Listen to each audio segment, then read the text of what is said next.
မေကကျွန်တော်ကိုဗစ်ကာလဖြစ်တဲ့အချိန်မှာကျွန်တော်ကိုဗစ် second wave ဖြစ်နေတဲ့အချိန်မှာအမေကိုရောက်လာသူကကားလိုက်မောင်းပြီးတော့ပို့ပြီးတယ်ကျွန်တော်ညီမကိုကျွန်တော်ရမ်းချင်တယ်အဲ့ဒါအမေသိတယ်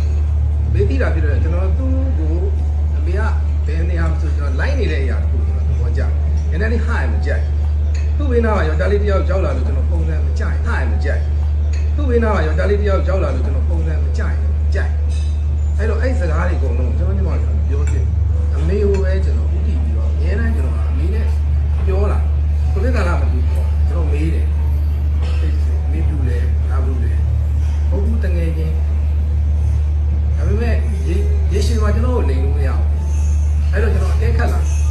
ကျွန်တော်အကဲခတ်တယ်နံပါတ်1ချက်ကျွန်တော်ကိုကျွန်တော်ဦးစားမပေးဘူးကျွန်တော်အမေကိုကျွန်တော်ဦးစားပေးတယ်အမေသဘောကျတယ်လားကျွန်တော်အမေလက်ခံအမေဦးစားပေးတဲ့ရှင်အမေဆုံးနေကြီးသူ့လက်ခံတယ်ဆိုတော့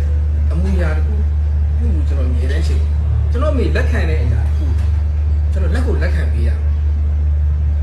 အဲ့တော့သူတို့မှာကောင်းခြင်းဆိုးခြင်းတွေရှိတယ်လူတိုင်းမှာရှိတယ်အရာလုံးကဘာမှမဟုတ်ကျွန်တော်နားလေကျွန်တော်ဘဝမှာကျွန်တော်ခံစားတာမေတ္တာတရားတခုပဲခံစားတယ်အဲ့လိုဖြစ်တဲ့အတွက်ကြောင့်ကျွန်တော်အမိလက်ခံတဲ့ညီလေးနဲ့ကျွန်တော်ညီမလေးကိုအဆင်ပြေအောင်သူတို့အဆင်မပြေကျွန်တော်ဘယ်လိုတက်အောင်လုပ်ပေးရမလဲ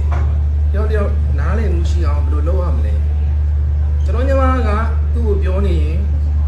မှားလားမှန်လားကျွန်တော်ဝေခွဲတယ်အဲ့ဒီအချိန်မှာကျွန်တော်အလဲရနေချိန်ဝင်ရှာလို့ကျွန်တော်နေပြီသူလည်းမဟုတ်တာလုပ်လို့မရတယ်လို့သူကလည်းသူ့ကိုပြောမှမရှိဘူးသူဒီရမ်းချမ်းသာနေဖို့လည်းမလိုသလိုဟိုယောက်ျားတစ်ယောက်မှာရှိ